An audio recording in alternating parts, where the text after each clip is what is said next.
Hello, welcome back to ABI-DOS. Yeah, okay, we are continuing the Ranger today.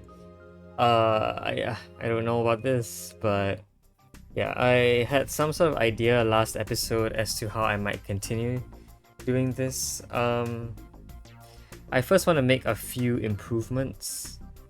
Firstly, by shifting all of these to face up and by connecting them, I'm almost certain that I only need one of these recyclers, right? Even the ones that are on top, okay, will barely not make it. This kind of scares me a little bit because that means that my plan might not work.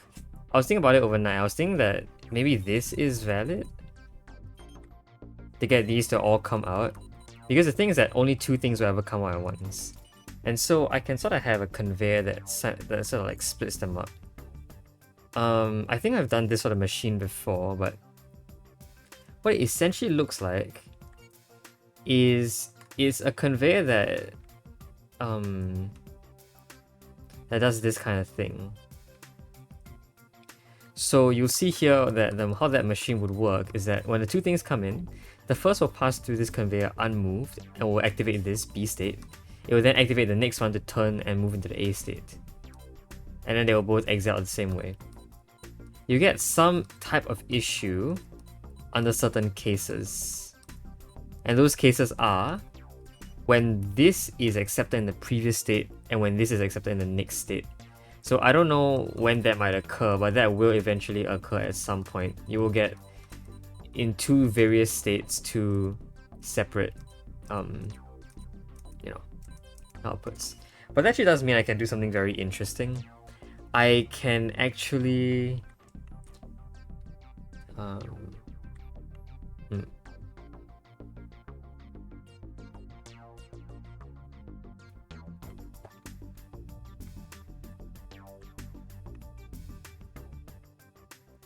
okay, wait, hold on. What I want to do is I want to either, I suppose I could multiply one of them by -1 and then sum them. And what this does is it basically subtracts.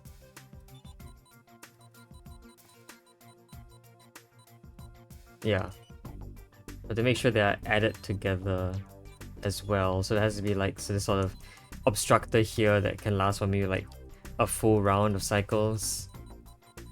And then that will basically, yeah, not really. I guess 3 is the maximum, but 3 actually does break. You'll notice that if there are 3, then this will come up a little early. That's not necessarily true. Yeah, no, see, you will get stuff that comes out early, so that's not good.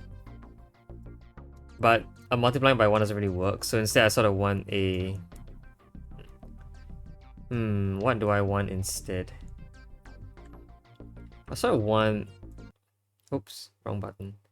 I sort of want maybe like a writer. So like... a writer that will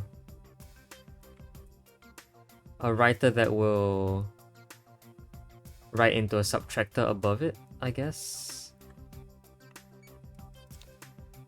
And then get rid of the output. Because this always comes out first, this will always get subtracted later. Is that true? Yes. Yes. The only issue is that you sometimes get negative values, which isn't necessarily the correct thing. I can't just, multiply everything by -1 that comes out, because sometimes you get a positive value if this comes out first, so sometimes you get this, sometimes you get positive values, see. So we're gonna do 3, 4, 4, 3. If we look at the values that come out, we actually get correct absolute values. We get 3, 4, 4, 3. -1 is for the +1 value, and then you get 4, 6, 5, 8, 8, 9. 4, 6, 5, 8, 8, 9. So you get the correct absolute values, but you don't get the correct, I guess if we I guess, okay, what does mod do? Does a mod always set a value to be a positive? If I sort of wrote it onto the bottom value, it sort of divides it by its own value, right? Which would theoretically give you 1. Oh, but it would then goes to 0, of course. Okay, so we're looking more for a divider, but a divider doesn't work because the divider remains the same. And it actually puts you back to 1. I don't know what I'm thinking, but no, that's definitely not right. How do I make an absolute value writer? I might need something else though. I might need more space. Sort of maybe to like, you know, sort of maybe to like check for positive and negatives. But I don't really have any more space to work with, as this is like as much space as I can muster up.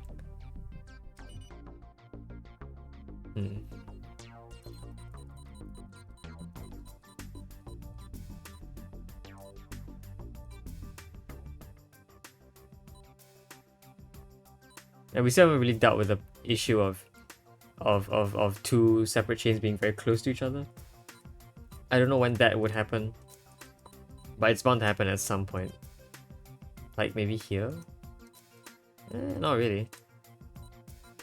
Oh yeah, but it will have happened eventually. Like, I don't know where it will, but it will. And I just need to find one instance where it does. But I don't think I can find any right now. I assume we're still getting numbers that are somewhat there though. We have 16 here. 16, the 16 maybe? Then 17 and 17 again. So yeah, you get some things that almost seem to be right. But then you get a lot of... What? Oh, they're all red. Okay, fine. A colorizer to white would also help. You get some corrects when they're positive and some wrongs when they're negative, see? So the issue is that how do I make it so that they are absolute values at all times?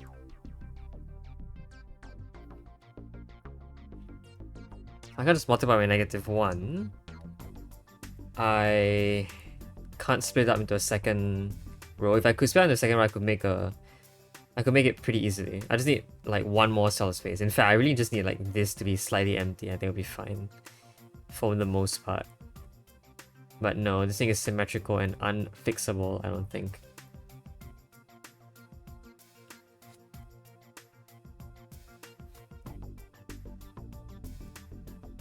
So yeah, I need 2 streams, otherwise it doesn't work. And I can't have enough space for 2 streams. I need to somehow fix the middle section to give more space, but I don't know how. Alright, that means we're probably going to restart and maybe think of something else. So, what I wanted to do here is I need a checker for larger and checker for smaller value. What I did in the previous one was sort of splitting them into halves and then checking them individually. This seems okay, but I'm not sure if, you know, it necessarily works. However, I can think of something that could save space. I do need a very similar idea though. So what I'm actually going to do is I'm going to delete this new slot. I'm going to try and copy this slot over to S1. And then we'll get rid of this entire half portion over here. Because I do want to maintain the mechanism that will resolve this for us. So this checker over here. Yeah, this checker over here, if I actually, you know what, hold on. If I made it upside down, that might save a bit of space. So we're looking at these two first. And so this will produce large and smalls based on, you know, things that go on here. And actually, if I copy that on the other side...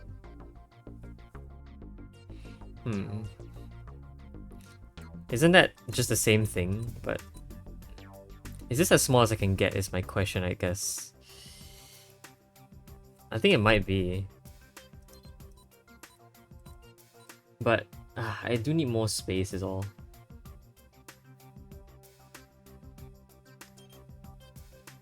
Because what my previous machine did is after figuring out which is larger and smaller, right? It reroutes each bit into one stream that goes small and one stream that goes larger. And so I'm wondering if it's possible to skip that step, because that rerouting is very challenging. But what does this do? The larger goes below, the smaller goes on top. Is that true? Like, I really didn't see. The larger goes below and the smaller goes on top. Yes. Yes. Okay, so the largest are in these two rows. The smallest are in these two rows. If I copy that over... If I copy that over, I could have like... What could I have?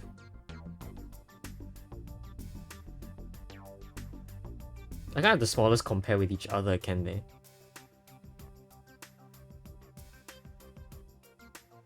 Maybe this comparing thing isn't necessarily the best idea either. Maybe it's better if I did something different.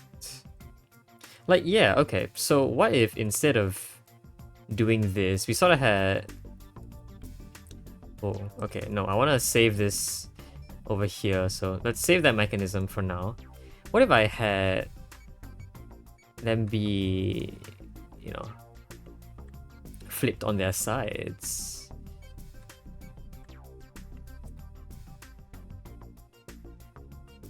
I think it's interesting if they were flipped on their sides, because I can do stuff with that, I think. And they can merge together, and I don't know if that's necessarily a good idea.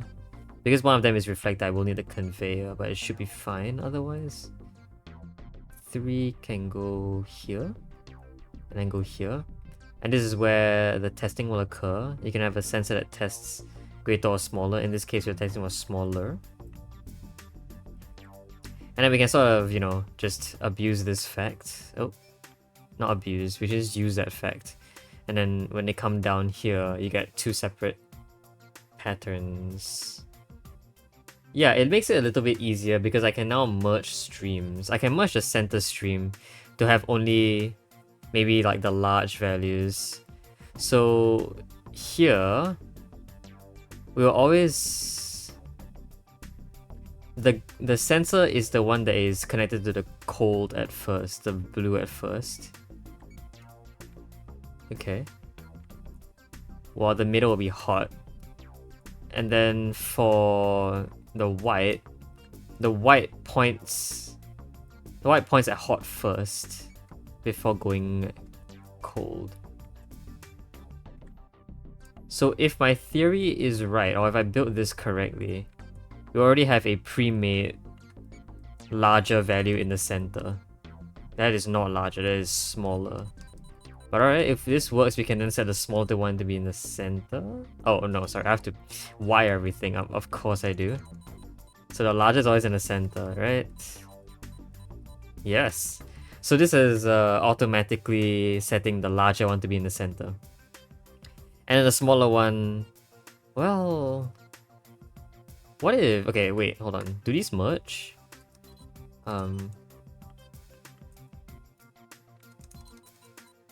Yes, they merge. That is not good. Okay. That's fine. I mean, this is already an improvement. We can flip this upside down for the other side. This is red, and this is... I can just put one singular marking here. So by flipping this on the other side, we sort of get something that also kind of works. I can put an obstructor here that will lead over, and this actually does just let this happen. Maybe I need a conveyor, but that's fine, I can just put one here. So this will automatically give you 1 cold and 1 hot, or 1 red and 1 blue if you're, you know, point to that kind of color. I say cold and hot because that's what I naturally differentiate red and blue wires to. But you always get a small number on one side and a big number on the other side without much merging happening. So yeah. And if I did want, I can add another obstructor here to make sure they all come out at the exact same time. Actually, that's not true. That's actually really hard to program. If it comes from this side, then the cold or the blue will be slower. But if it comes from this side, then the red will be slower. So it's actually really hard to program. In which case, there should be an obstructor around here, but it's fine. Let's not deal with that right now. So yeah, this is one way I can do it. This actually makes it very space efficient. Like, it looks a lot more space efficient, and I can just flip it around for the second set. So for maybe niceness, let's put 0 and 1 at the top, and then we'll do the opposite for blue. Okay, so now we have to sort of think, if we got 2 blues and 2... oh yeah, no, you know what? We can then do the same thing with these, right? Because these two stare each other, we can build a machine that points and stares these at each other, and then we can do the same thing. The only issue is that that's not really how that would work, right? Although I will say we only need to keep one of the 2 values, right? For the smaller one, we only need to keep the smaller value. For the larger one, we only need to keep the larger value. This other one we can just throw away. So unlike the top machine here, you don't have to keep both values. You just have to collect one and throw the other away. That might make things slightly easier for me. Yeah, okay. Let's start by building the machine first. So we will start with the aggregator. The aggregator looks like this on the 2 side. We do need a conveyor because it's reflected, I believe. Okay, let's get rid of the conveyor and see. No, yeah, okay, we do need a conveyor. The reason why that works some of the time is because if this coming in is larger, it will take this direction, which is straight. If the one coming from above is larger, it would turn because it takes priority. But with the conveyor, it will do it will move in this direction no matter what. Okay, and then we repeat here, but we're looking for the exact same setup, so we'll just do that. I can shift this around however I please. If I can shift it up maybe or down, and then there's a lot of space here to do all the additional stuff. Now we are also looking for the exact same setup, to be fully honest, so let's build some wire. Aggregator is like so. This will be here for signal 3. There will be no required conveyor, right? I believe there'll be no required conveyor, no matter what the value is. Yeah, it's like this one. Alright, anyway, now that we have that, we can basically copy the exact same thing here. Yeah, I'm pretty sure we can do the exact same thing here.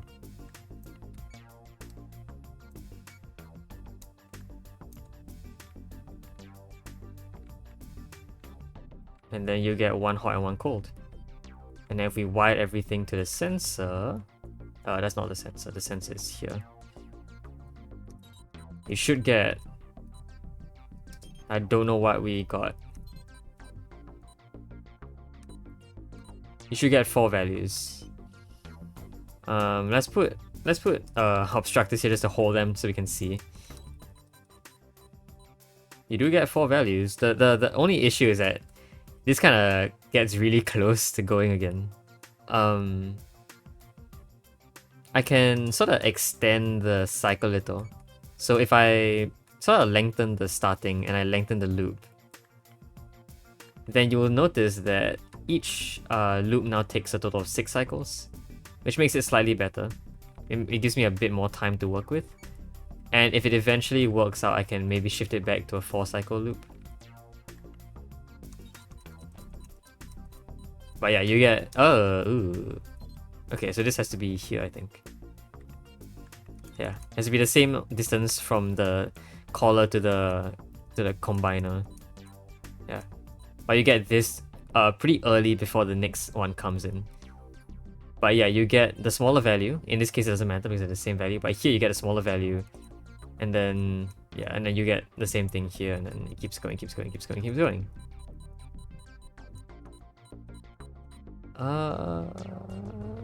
Yeah, okay. We don't really want to add the aggregates, we just want to compare them and then get rid of them. So now we sort of want to actually maybe separate them apart and then do the same thing here. with two different signals coming in side by side, I don't know if that's such a good idea or not. I can always shift them away from each other though. That should be fine. Okay.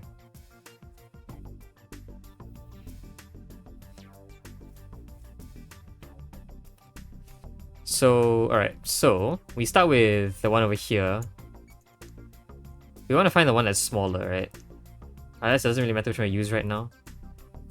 But after this, we send each of these to their own conveyors. And by default, this checks for larger. We're checking for smaller here. So let's check for smaller. We'll get rid of the blue wires so that we don't get wiring confused. If this is smaller, then this should light up, which means it starts off by not lighting up. Okay. If this is smaller, this should send it in by default. So by default, it sends in. Okay, and that sends it in. There you go. Otherwise, we'll just send them to the trash. And we'll wire all of these together. So after this, you will get, if I put trash here, after this, you will get, oh, they don't come in at the same time. That's an issue. Okay, that is an issue. They have to come in at the same time. Okay, I can put in... Actually, a synchronizer will really work, right? Yeah, wow. Hey, look, a synchronizer might work here. Whoa. Alright, if I put this all in the back, let's get rid of the connections. I can make it so that all of these actually only start moving when all four of them are here. And so this checks for if at least X other synchronizers. So this checks for if 3 other synchronizers are there. And only when that happens will it continue. So otherwise everything will stop until all 3 of them and then it will start. Okay. Okay. That looks good. Okay. I can do the same thing here. I can set this up. And actually when they merge together, it's actually kind of cool. I think I will take the I will take them converging in the center because I have sort of an idea. I can do the exact same thing here, but with a more than sensor instead, and that should give me the larger value.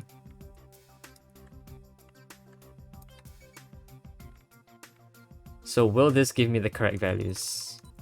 So by right, our first value should be a 0 and a 3. 2 and 3, oh, because of the wiring, right? Wiring. 0 and 3 should come out. 0 and 3 do come out. And so what I can actually do at this point is I can write a 0 onto a subtractor on the other side. So... Oh wait, but I need to get rid of one of these afterwards. Okay. Okay. 0 onto a... So okay, one will be a destroyer, one will be... We know this is a smaller one. We want a smaller one to be... Ooh. Okay. What do we want to do? We want the smaller one to be subtracted from the larger. So the smaller one writes onto a subtractor on the larger side. The only issue is that this can't really go past 3. So like this has to happen. You get some sort of space deficiency here. Because yeah, this goes in, but this suddenly doesn't really work out. Yeah, I don't like that. It doesn't really get thrown away very well. You get summations, which I don't like. And then you get some you get some coloring issues as well. Now I can just fix by adding a colorizer here. But it's just throw away that I don't like either.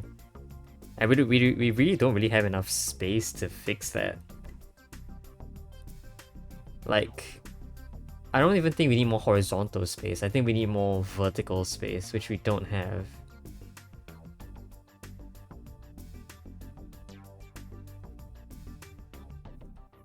Because these need to be thrown away, and if it's thrown away in front of it...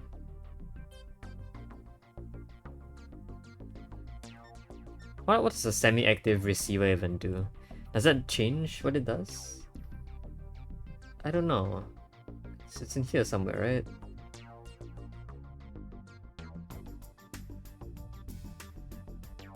For output ports, deactivate the automatic right shift the screen pointer. Wow. That's not really what I'm looking for. So that's what semi-active on an output means. Ah, we're so close. This feels good, almost, but not quite. If I could just muster up a bit more space.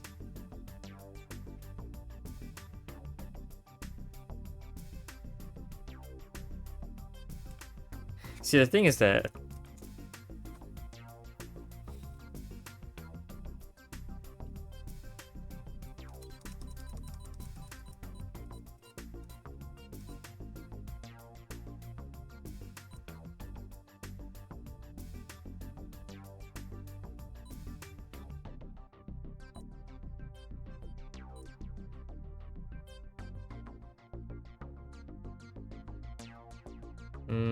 how are we so close to an answer but yet still not close to an answer at all? When the 1 comes in, then the 1 gets in, but then the next one that will be like wrong again. This one will be horrendously wrong. It says 2 instead of 3. And of course I can just add a colorizer to fix everything in terms of color, but still, this doesn't really work out for me. Ah, what? This writer thing is so annoying. I thought it would be simple, but it's not simple at all. Maybe the writer...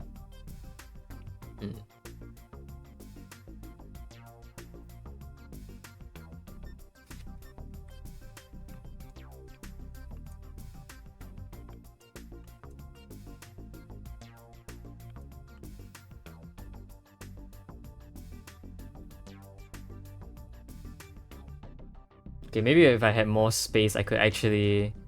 Hold on, let me just fit this somewhere random. If I did have more space, what can I do with said extra space? Like, could I get some sort of cool... Not really. Like, the subtraction or the writing has to occur within the center-ish area. That's not necessarily true. Maybe if this was really, really far out, then...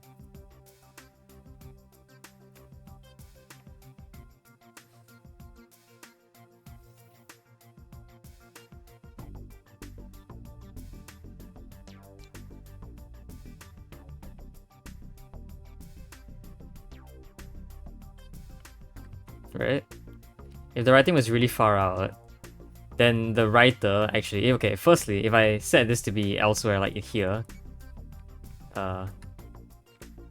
then this could sort of just turn around. And hopefully maybe not clash with anything. Maybe? Maybe? Ugh, this looks so nasty. This is completely not what a good machine should look like. Does it even work is the question. Does it accidentally clash with something before it? Not that I can see.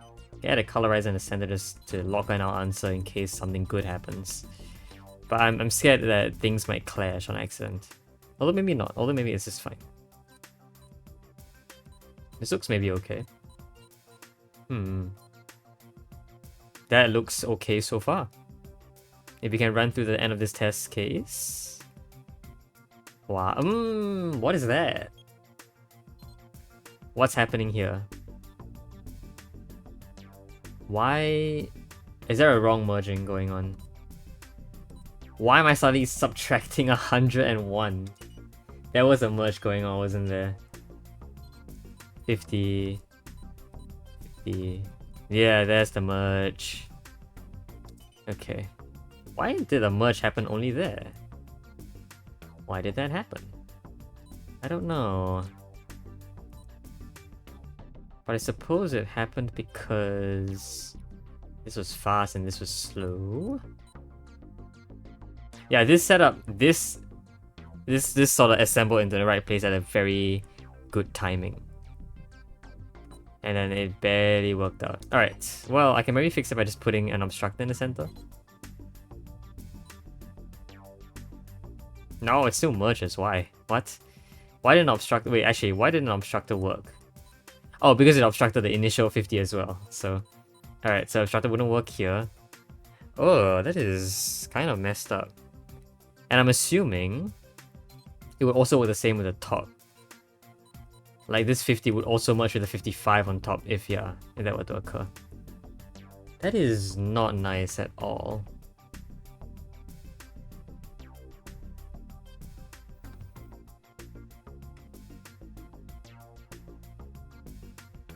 That occurs kind of because that 50 comes from the bottom though. See, I could change it to push upwards instead, and that would avoid it with an obstructor. Because this 50 doesn't touch this obstructor at all, but then it wouldn't work the other way around if this one was the one that came in first.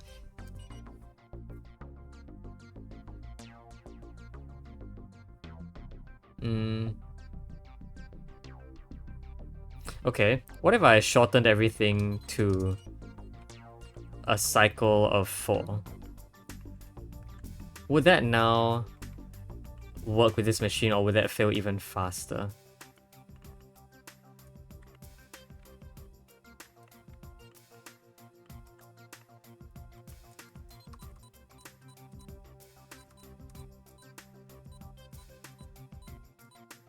Nope, that fails even faster. Look at that, that was a merge right there.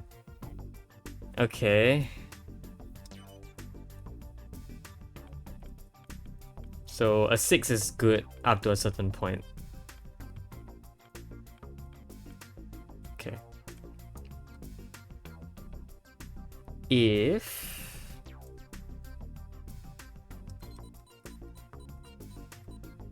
I added another obstructor in these spaces. Let's get rid of the red wires here, those don't do anything. Another obstructor there. Ooh, no. Okay, no obstructor there. Don't do that.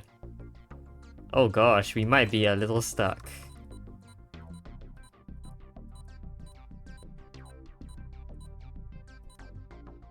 Yeah, we might be a little stuck here. This 50 and 51 is a very unfortunate occurrence.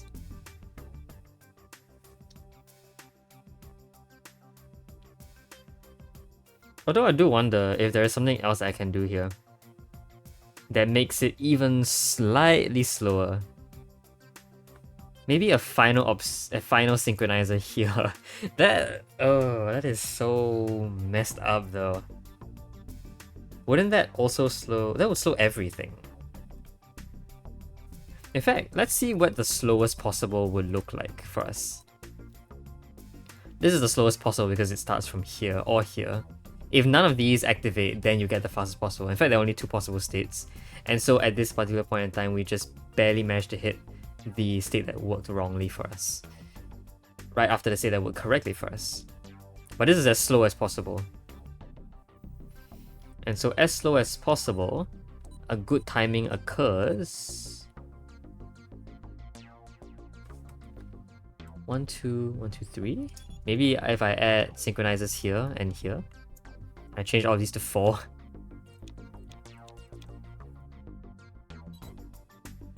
What?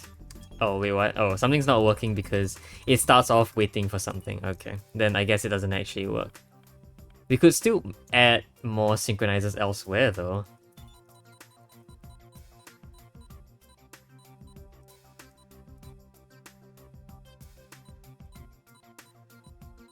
But adding synchronizers elsewhere doesn't seem to do anything good for us. Like, I really do want to try to have this work, but it doesn't really work out for us, I don't think. I don't know why I'm trying to hammer at this, but it's so close. It's so close. It is just...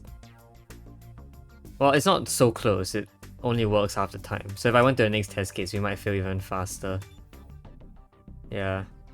That failure isn't even like a real failure at all. So, I am pretty close, I will say.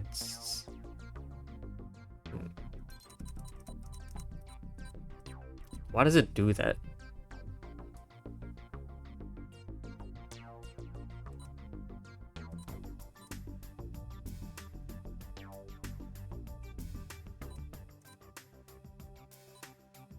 Why does it do that? Oh, that's horrible. That's horrible.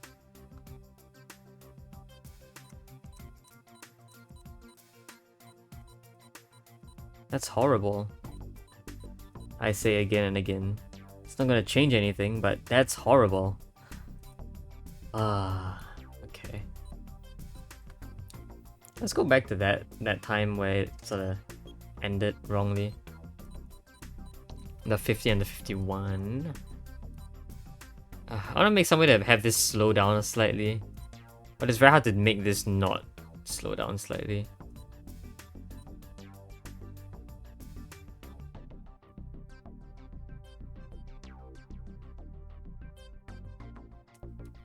I was wondering if I could make this better, but I really don't see how I could make it any better.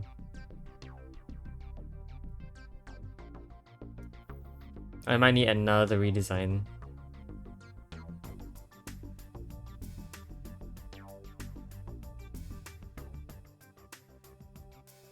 Maybe I have more vertical space. Maybe if I shifted these around, we might have a lot more vertical space. I could do something fancy over here, maybe. Yeah, I could do something fancy, right? I could...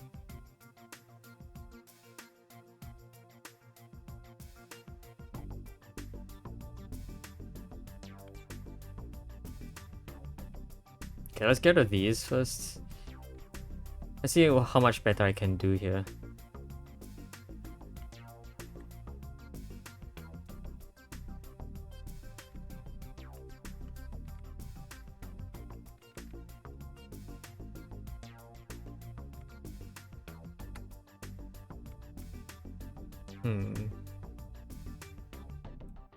I mean, yeah, but how does this help?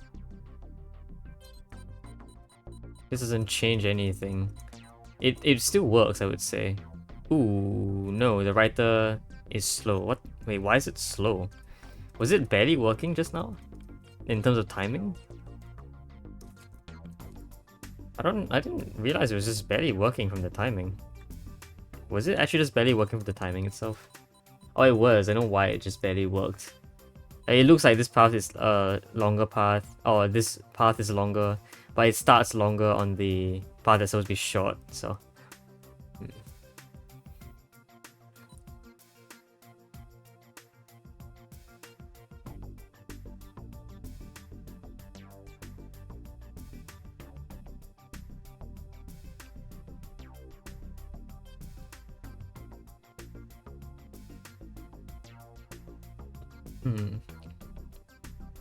So you get something that barely works out.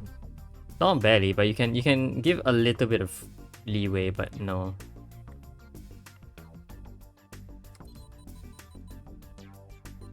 So this works out for that 10, right? But it won't work out for other cases. Like you eventually get another failure somewhere, yeah. And this occurs when there's a merge at the top. There you go. There's your merge. So yeah, I predicted it would not work either way.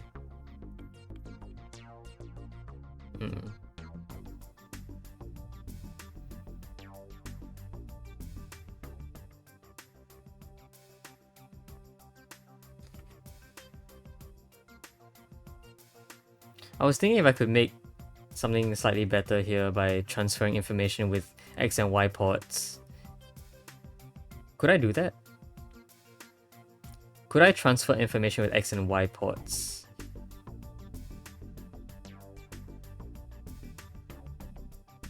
Maybe. So what I could do is this thing.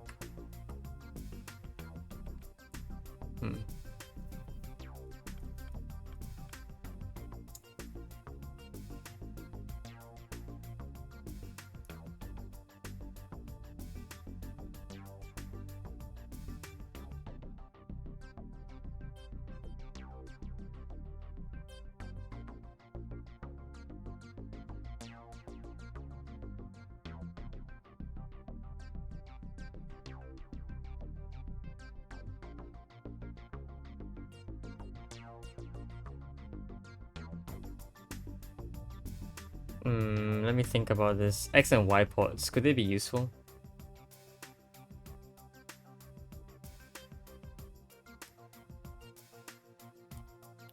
Like, if I were to try and get an X and Y port to write the value instead of just pulling it out from the machine alone, how easy would that be?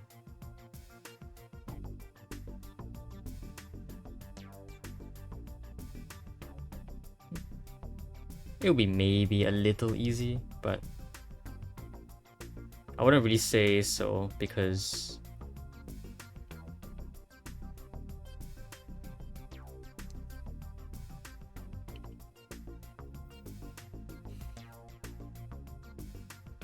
this disposal thing is annoying. How the heck do I dispose of something like this?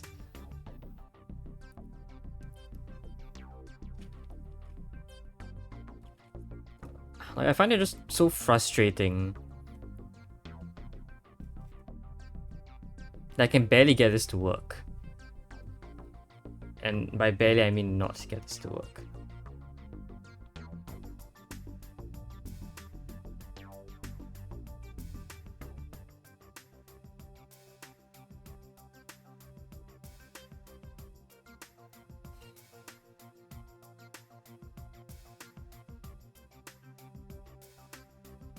Why?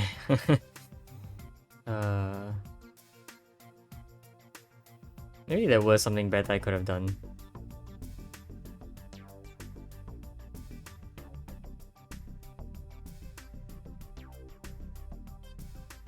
Could definitely lengthen the path of this.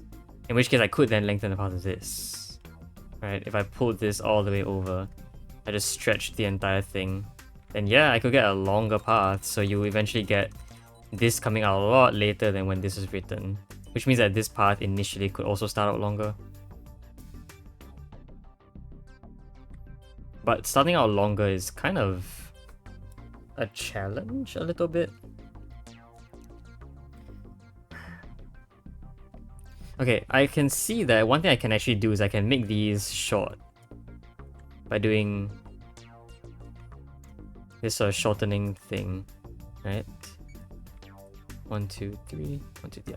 So this also works in the same way. And so that gives me slightly more space over here to work with. I can do the same thing here for symmetry, even though I don't think we really need that. Then what I can do is have it so that this look more like... Sorry, no, these are still correct. These go away like this instead. What? No. Yes? I don't actually know what I'm doing here.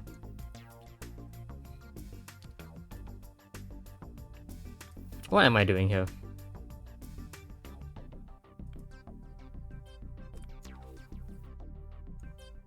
Yeah, I'm trying to make this work out, right? And then let me just mark down the place where it doesn't work out. What the heck? I went up completely... Wait, what?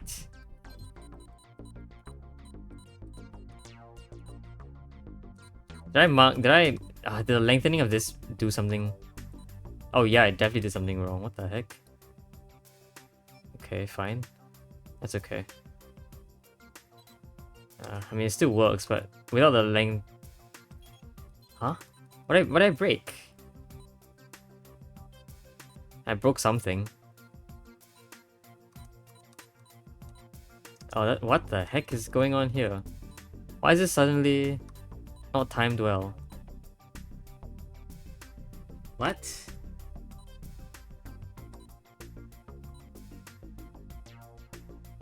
Oh, I know why. Because this part is shorter than this part. Alright, so this doesn't actually work. Alright, let's go back. Can I still fix this? I don't think I can.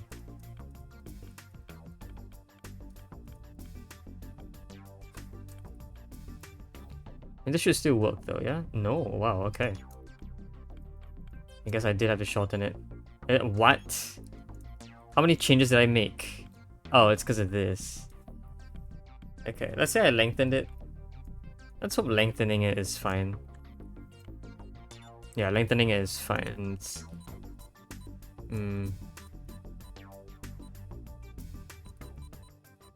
wait. Yeah, there it is. Alright, I was looking for the merge. I was like, where did the merge go? The merge occurs here. And somehow the larger value, yeah, the larger value is supposed to, wait, is that, what? Why did the larger value come in? Isn't that test for, oh, test was smaller, but the test was smaller comes very early on. Alright, I don't like that. The merge shouldn't be happening either way. Okay.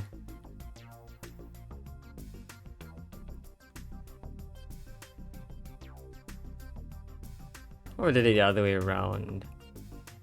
No, then you get a merge as well, right? Unless there's something particularly different about one side or the other, but no, I don't think that they're symmetrical in idea, so the timings would all be the same. If I chose to send this 5 in the other direction instead, then, you know. Why don't I do that? Why don't I try to do that?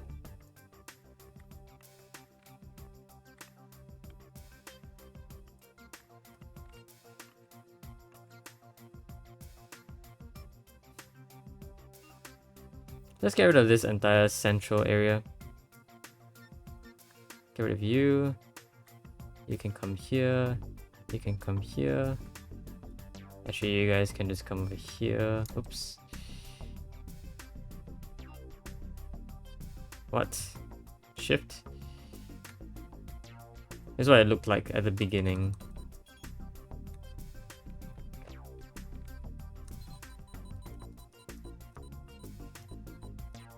Yeah, the 0 and 3 together. It looks so pretty, it looks so beautiful. But no, the game sadly said, we can't let you do this. And then promptly decided not let us do this. Alright, so let's say I did the opposite instead and I started off here.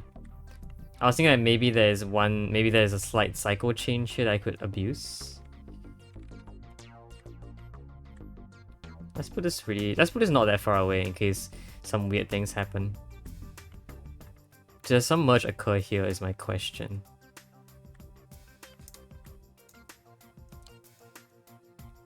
I think the answer will be yes.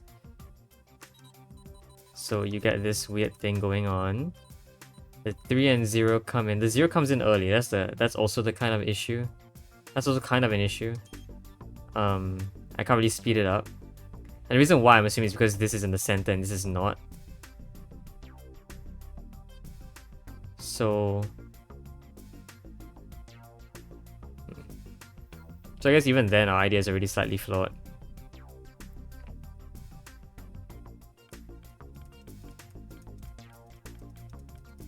Why isn't there a simpler way to do this? This is such a pretty machine. And it's just gonna... look at this. You know what? No, you know what would be way easier? What could be way easier is if I merged them. Multiply 1 by negative... Yeah, okay. All I need to do is hold 1 by 1. You'll get some eventual color, some eventual wrong mixing. The other side, I multiply by negative 1. We know that this will be the smaller number. We know, because the numbers coming in are always the smaller values.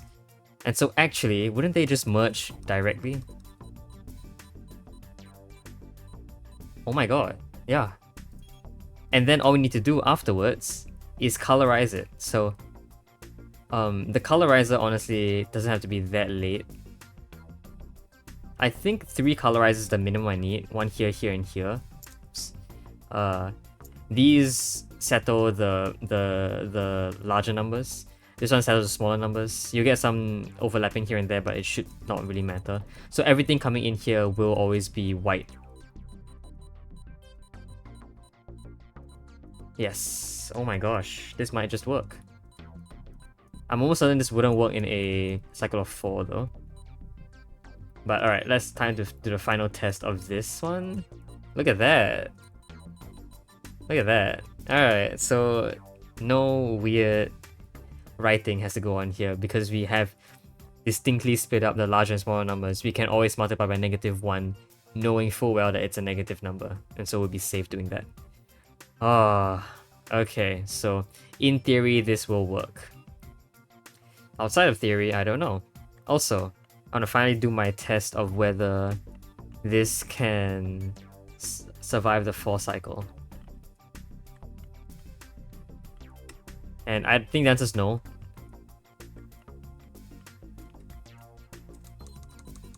Maybe we'll get some very weird mixing along the way. But if not, that's actually perfect. Hopefully. Oh my gosh. A for cycle works. Of course, I can just skip the breakpoint. Let's get rid of you. Oh, look at that. Oh, dude, I love that so much. Okay, what is the cycle? What does the challenge look like? Pretty decent in size, actually. I could probably fit it in. If not for these X's, I think this could actually... no, it's actually kind of hard to fit this in. Oh, it's fine. I'm happy enough with this. Okay. I'll take it. I'm gonna save a gif of it. This is like the biggest machine ever. It's also the largest conglomeration of icons I've ever made. Like, I don't think in any other machine have I ever made such a dense collection of icons. But yeah, pretty happy with it. Alright, I am out of here. By out of here, I don't know how long I've been... Yeah, okay, it's a 50-minute video. This actually is surprisingly on track in terms of time. So I'll take it. Hey, I like this. Alright, cool. So even with a preliminary idea to save space, I guess I couldn't really solve this quick enough. I just made a second episode on it, but it's fine. As long as I solve it, I'm happy. Oh, I didn't really see the stats. Can we see how we compare to everyone else? Yeah, speed-wise, I think I was really fast. I was above average on number of icons, but in terms of space, I spent a lot of space. The thing is that, how do you... Whoa, look at my voice, dude. How in the world can you do better at one and worse at the other? They sort of have to correlate with each other, right? Unless there's a lot of wiring going on. Like in my first one, there's a lot of extra wiring that doesn't use up icon space, so yeah, I guess that's that, but... Okay, well there you have it. Next episode we'll move on to Inertial Simulator, which sounds really interesting. Is this some physics related? I don't know, but we will figure out then, I guess. Yeah, until then though, hope you guys have enjoyed this video. I'll see you guys next time. Bye bye!